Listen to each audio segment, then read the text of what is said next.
tuttpütt, kes elas väga tavalist elu. Ühel väikesel maal, kus oli 4 aasta aega, palju metsa ja puhast vett.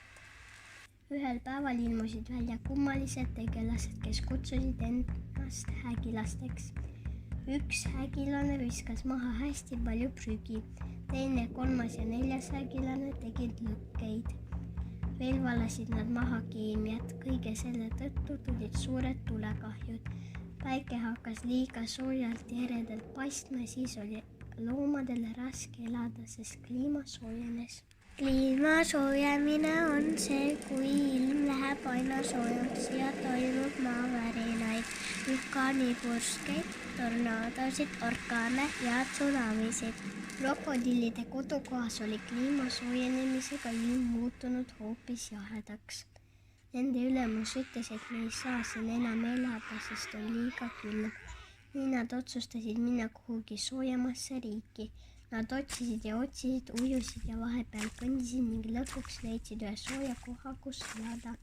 See oli päikeseline vihmamets, kus miskipärast elasid palju jahedama ilmaga harjunud tuttpütid.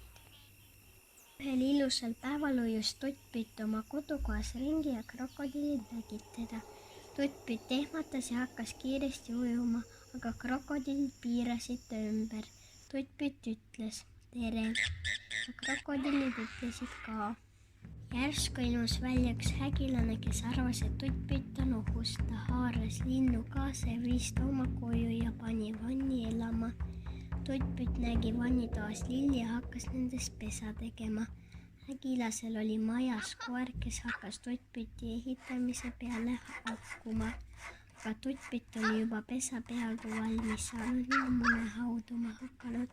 Tuttpütt ehmatas koera haukumise peale ja lendas aknast välja, unustades munad maha. Õhtul, kui hägilane koju tuli, leidis ta vannist ainult tuttpüti munad.